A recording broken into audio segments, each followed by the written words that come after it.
It's a huge factor for your own perception of reality, meeting a different being. The whole planet deserves to know the truth. You may be one of the few people who might be able to help us understand. Species are brought together on a table and have diplomatic conversations This is with each other. happening? This is happening. Where? Give an example. What happened with you? This great being enters the room. It's a strong, crisp frequency that your body reacts to. It's happening. It's happening behind the scenes. I mean, Tim, what is the true history of Earth?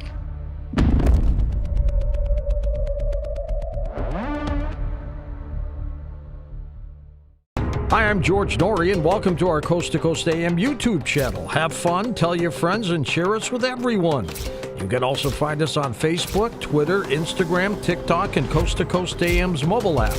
And always remember to log on to our website at coasttocoastam.com for daily articles, the best paranormal information, and all you need to know about your favorite guests. And now you can become a Coast Insider directly through the Coast mobile app. We welcome our international listeners and even offer a free 2-week trial. So don't delay. Become an insider today. Constantly, you're coming up with new information about it. That's right. It is a complicated chess game, and it's just layered and layered. John Burroughs sent me a link to a document on the Central Intelligence Agency website that is entitled, quote, "Approved for Release, August 8th, 2000 by CIA, Remote Viewing Session Data," close quote.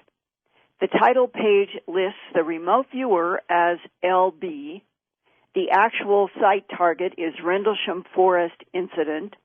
The date of the remote viewing session was July 14th, 1986. So I downloaded the 13 pages and called Lynn Buchanan, who I confirmed was the LB remote viewer in the CIA release document. Lynn is now retired in Alamogordo, New Mexico, where he is executive director of Problem Solutions Innovations and manages the controlled remote viewing website, crviewer.com, about accessing information across time and space. As Lynn explained to me what his words and sketches meant in his 1986 remote viewing session, on one page, Mark 6, the last notation at the far bottom right is ETs. The next page should have been 7, but it is missing. Lynn was surprised when he saw that the next page that should have continued about his ET notation skipped to page 8. Lynn Buchanan summarizes the content in his remote viewing of the Rendlesham Forest incident and his own experiences and knowledge with the ET presence on this planet and beyond. Now, first, some background. Leonard Lynn Buchanan was born in Waco, Texas on July 28, 1939. After high school, he joined the U.S. Army in 1957. Lynn was eventually stationed at the McGregor Ranges north of El Paso, where he worked as a technician in the Nike Ajax and Nike Hercules guided missiles program. After 3 years, Lynn Buchanan left the Army to work for IBM briefly and then earned a master's degree in foreign languages and returned to the United States Army in 1962 to be a Russian, German, and Mongolian linguist. Later on in 1984, Lynn was contacted by the Defense Intelligence Agency's General Albert Stubblebine, then in charge of all military intelligence gathering for the Army's Defense Intelligence Agency. General Stubblebine asked Lynn to join a DIA unit called, all caps, DT-S, based in an old condemned World War II mess hall at Fort Meade, Maryland, that was quite separated from the large, shiny National Security Agency complex. There, half a dozen talented men were testing their mind's abilities to access details about targets anywhere on Earth. When Lynn Buchanan went to work for DTS, the code word there was Stargate, and remote viewing had become operational to provide the DIA with intelligence collection. That meant controlled remote viewing was considered valuable enough to use in spy efforts. At that time, Lynn did not know anything about Rendlesham Forest or the black, glassy surface triangular craft that Staff Sergeant Jim Peniston sketched in his notebook in the early morning of December 26, 1980. At one point, Sergeant Peniston and Airman First Class John Burroughs were overcome by a great flash of white light, from which came a black triangle about 9 feet long each side, with a raised center about 6.5 feet high. Sergeant Peniston touched raised symbols at the front of the triangle, and his mind filled with binary code and telepathic communication, that the craft was from time travelers far in the future with a serious genetic problem. Going back in time to Earth was their emergency mission to harvest fresh genetic material to use as Band-Aids to stay alive in that far future. Lynn Buchanan's controlled remote viewing of the Rendlesham Forest incident at Fort Meade on July 14, 1986, was 24 years before Sergeant Peniston ever publicly discussed his telepathic download with binary code. Here now from Alamogordo, New Mexico, are some recorded excerpts from my recent discussion with Lynn Buchanan about his remote viewing practice of the Rendlesham Forest incident. It's smooth feeling, it's rising, it's going up, and it's curving. And I mentally ran my hand across it, and I got a squeak sound, and I wrote AOL, which is analytic overlay, like greaseless skin on a banister, if you've ever heard that sound, as you go down steps and you have your hand squeaking on the banister. Anyway, on the next page is a sketch. This is a stage 3 sketch. In stage 3, you don't just describe, you sketch what you're seeing and then can feel around this and get impressions of what you have drawn. I have black on the outside, and that's where the black, round, shiny part is. And then, right below black, I have cutaway view to the inside. I just sort of cut away the top of this black, shiny thing and looked down inside. What I saw was that it was red and had red indirect lighting and is smooth, rising, hard, man-made. Why man-made? Oh, man-made was our slang for being manufactured.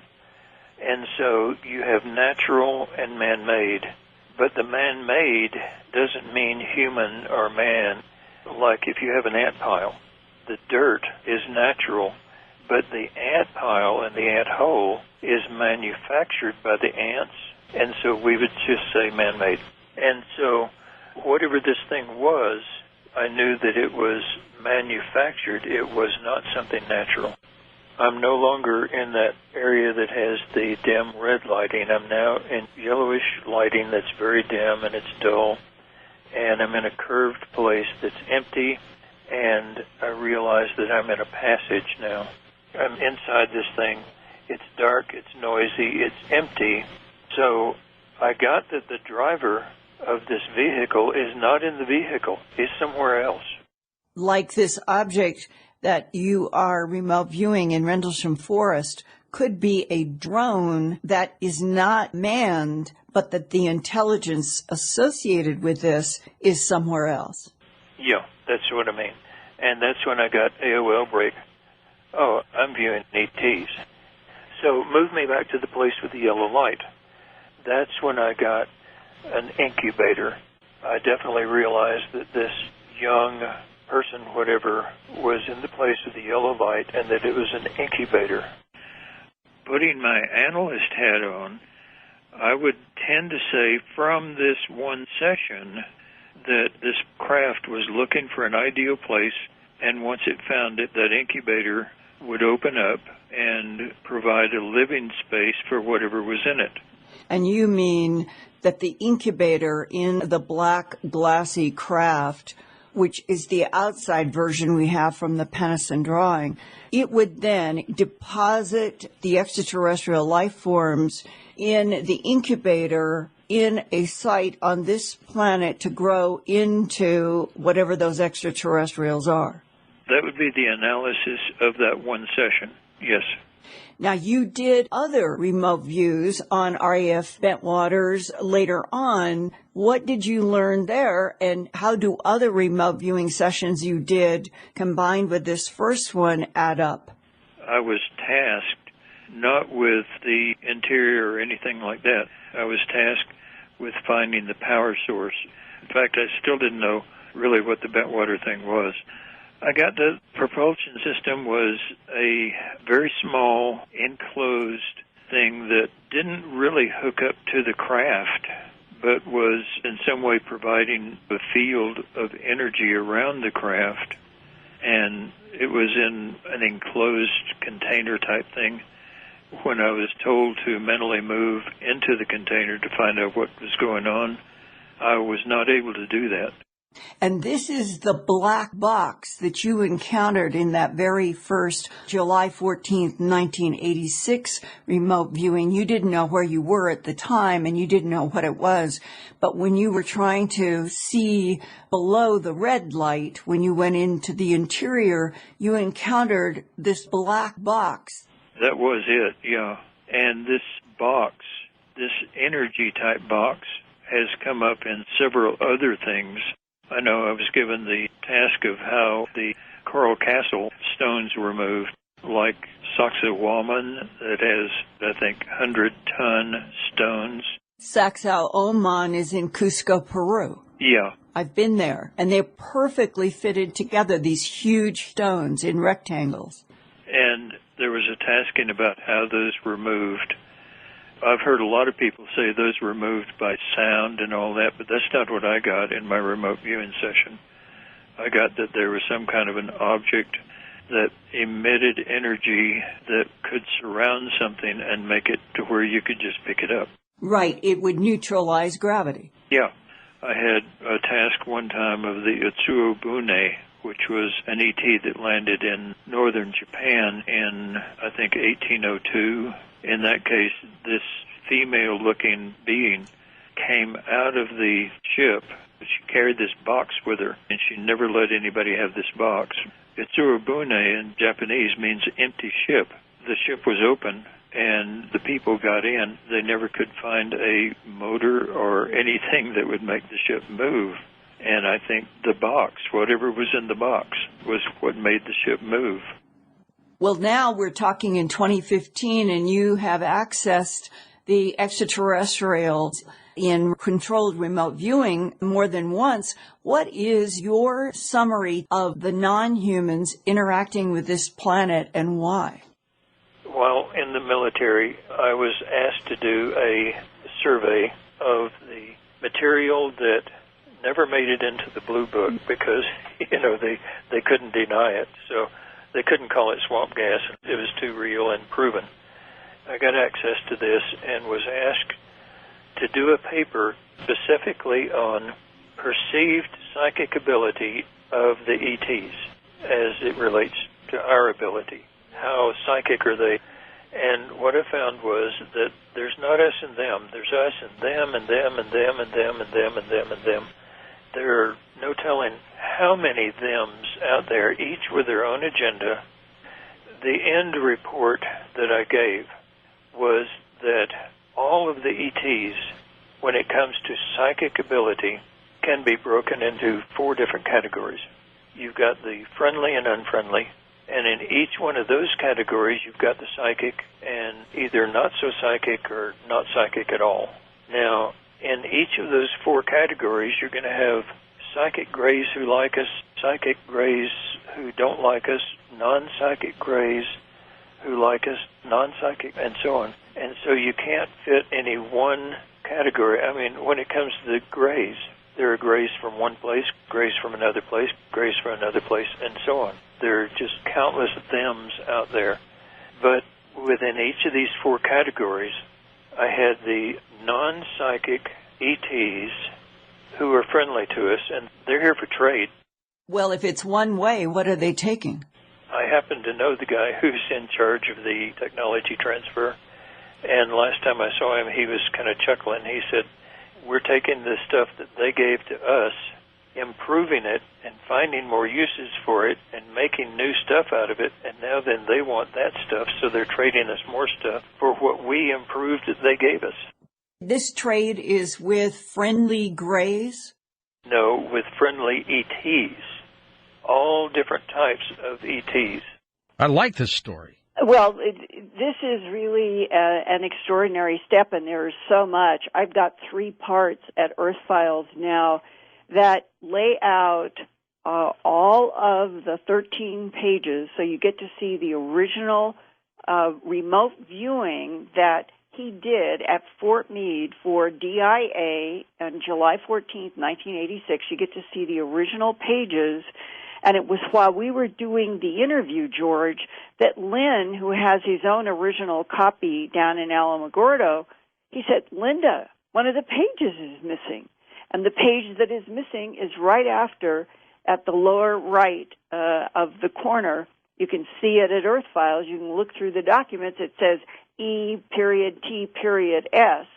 And the next page would have been going on about ETs, and it is missing. And he did not know that till we did this interview.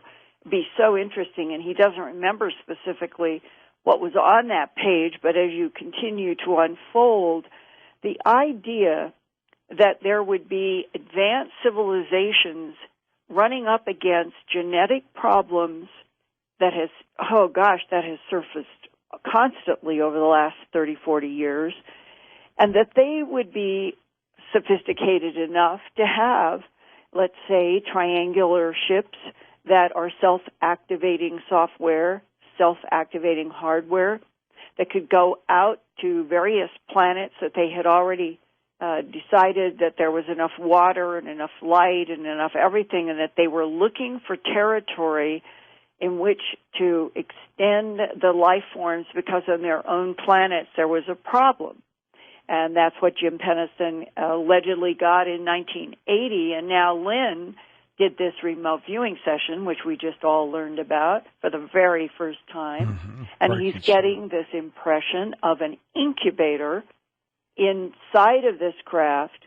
And what is really interesting, which we will get into in the next half hour, remember in Penniston, in all of the zeros and ones in the binary code, in addition to there was a notice. It was about this was an advanced exploration, and it had to do with pushing forward in the future, and there were things like that in the binary code. But there were also this list of several places on the planet in latitude, longitude.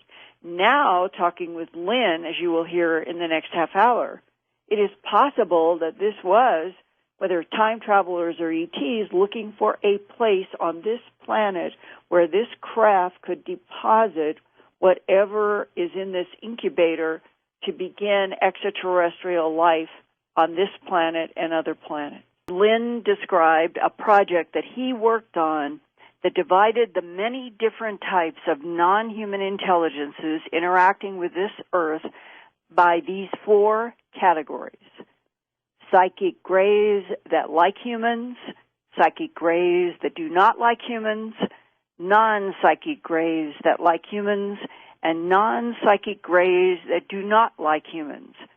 And I asked Lynn for more details about the hostile psychic ETs after Lynn explained that he had first-hand knowledge from a confidential incident about non-humans working in classified black projects with this U.S. government.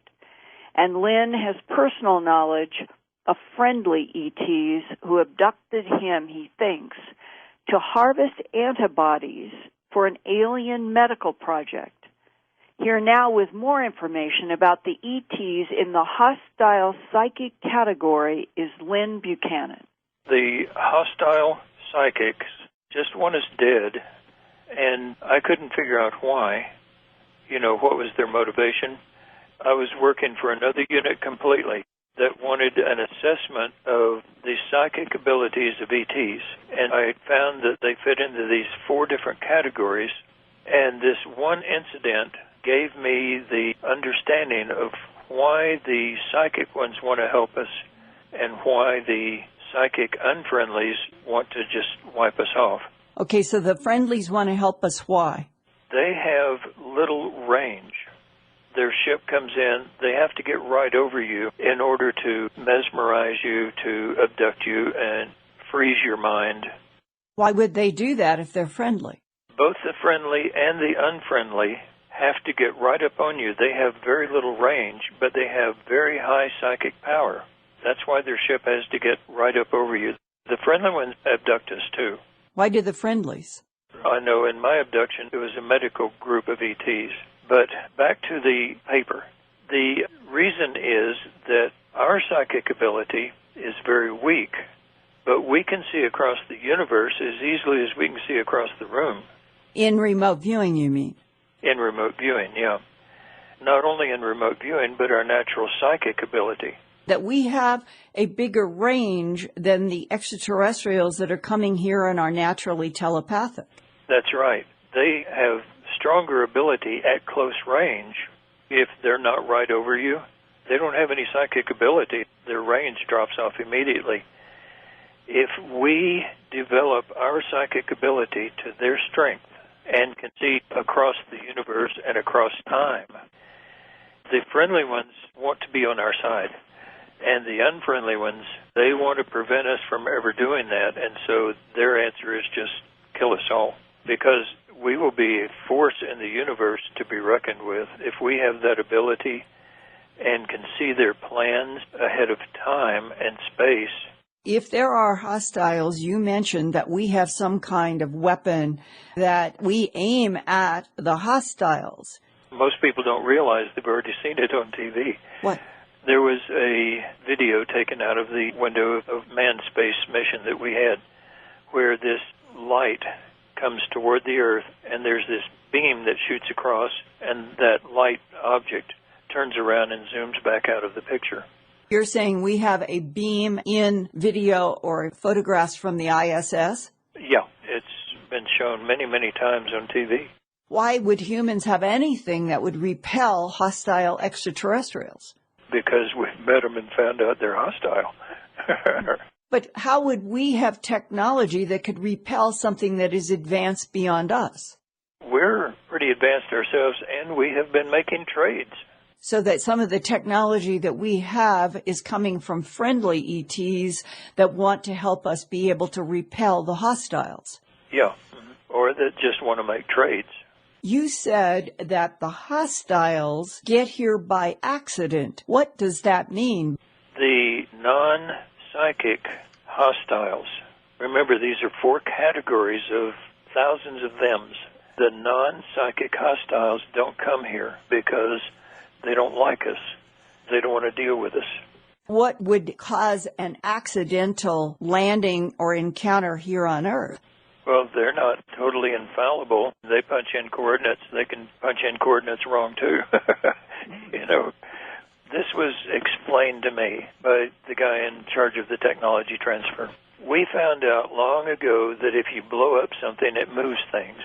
And so we developed internal combustion engines and jets and rockets. We're still just blowing something up. Many of them found out long ago that you can move things with magnets. So they look at us, and they see dials and gauges. So they're impressed with our technology as much as we're impressed with their technology. And like the guy said, many of the stuff that they're traded us, we have developed, and now we're trading back to them. Our ingenuity, our creativity is something that they see as being more advanced than they are. So what do you think was happening in Rendlesham Forest December 26 to 28, 1980? I have no idea. But analyzing this one session, it would appear that ship was, first of all, unmanned and was being driven by somebody somewhere else, and that it had an incubation device on it that would evidently, if it ever found the right place, would open that incubation device and would provide a new home for ETs. What if that did happen in Rendlesham Forest? Evidently it didn't, because the thing took off again. But if it had, then they would have, I guess, a bunch of baby ETs on their hands to deal with.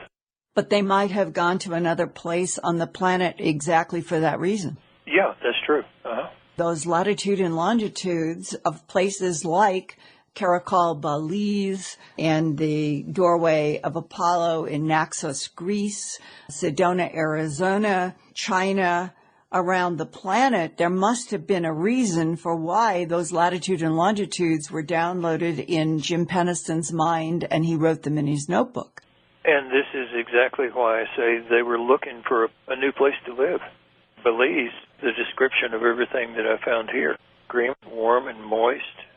You've been doing a lot of controlled remote viewing after leaving the DIA operation, and we're talking in September of 2015. Do you have any impression of what is going to happen now going forward from 2015, the next 5 to 10 years? Do you have any clear impressions of what's coming?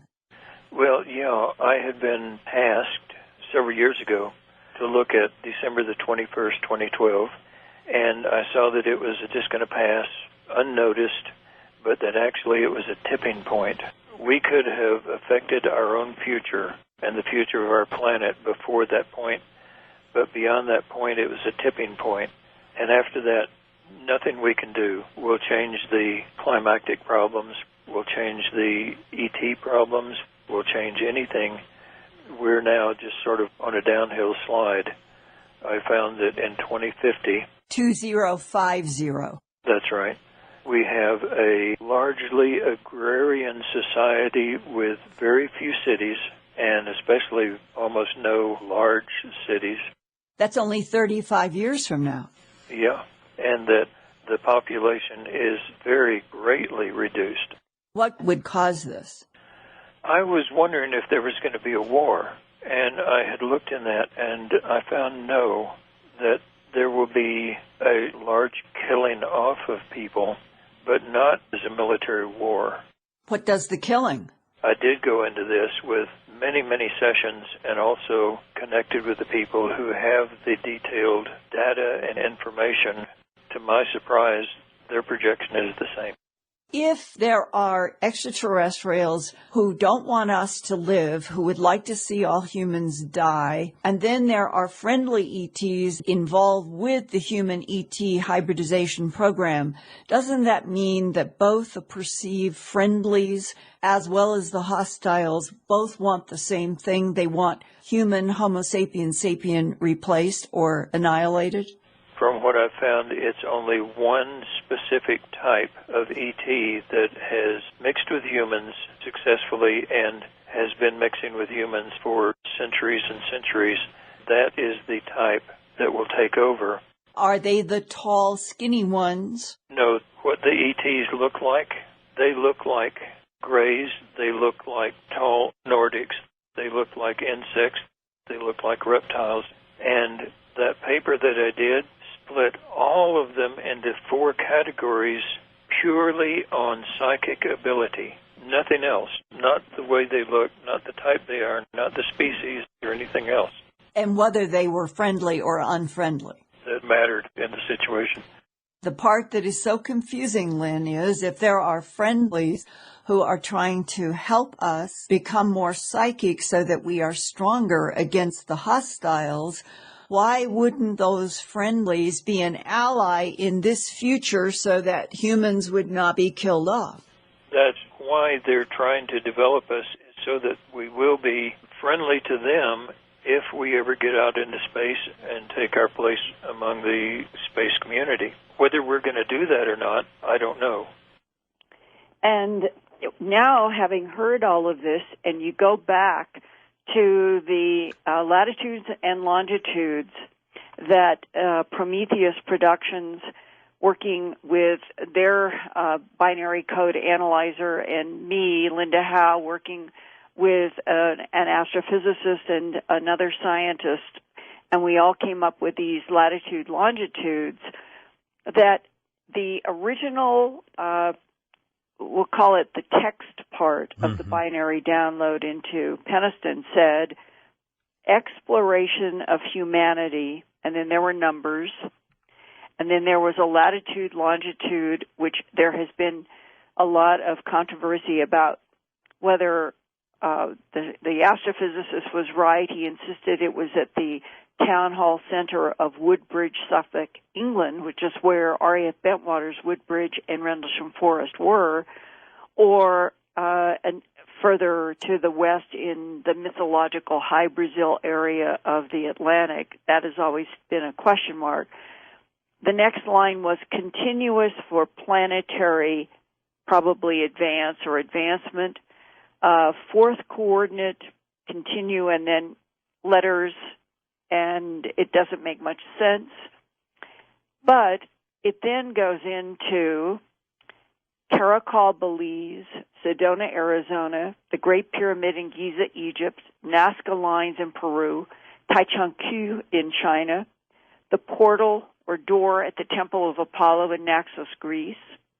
Then it says, eyes of your eyes, another latitude, longitude, and an origin year, 8100, which no one has ever been able to make sense of. But that eyes of your eyes inside of, and remember, this is December 26, 1980, and the masseuse, the idea, in talking with Whitley Strieber, that we have been dealing with non-human intelligences who have health problems, exploring their own wars and all of that, and they have the ability in some way that is incomprehensible that they can transfer their consciousness essence into the human container and operate inside. That may or may not be what the eyes of your eyes is referencing, that they were looking for a place where they could deposit with this craft whatever was in the incubator to begin living on Earth that would become assimilated on this planet. That is sort of the big picture look at this in combination with what Lynn had to say. And George, as you lay this out and you listen to this and you listen to Lynn Buchanan, do you think that there's any of this that could not be told to the Earth population? I think all of it can be. I think they're ready. They're ready for it. And so why? What else is there that keeps this bottled up? Is it pure power? Power, greed, money, loss of control. They probably figure if humans understand that this is real, they're going to want free energy. They're going to want free medical. They're going to want all these great things that I think the ETs could bring us. And they don't want to go there. Well, if we change our whole barter system and the planet is not driven by money, but perhaps would be driven by their souls, as the Pope was talking about in Washington or one of these presentations he made, it might finally turn into a win-win planet. That could be. That could be. Linda, it's one of those great mysteries of the haves and the have-nots. Well, and they don't want us to have. Bentwaters, though, is a key. I'm telling you, this is a key. And it is worth all of the work and trying to get down deeper and deeper and layer after layer. And if anybody out there listening tonight has any more firsthand information from December of 1980 at R.A.F. Bentwaters, please get in touch with me at earthfiles@earthfiles.com or on any other firsthand high strangeness or something going on in your local area. George, I've been getting swamped by booms again between the eastern shore of Virginia and Salisbury up in New Brunswick, Canada. These are amazing stories, and it makes me wonder, is there an Earth secret war taking place at a level that comes through in these bizarre booms on cycles? The Coast mobile app is now available for download on iPhones and Android devices. You can become an insider directly through this app. This is a great option for our international listeners, and new users will also receive a free 2-week trial.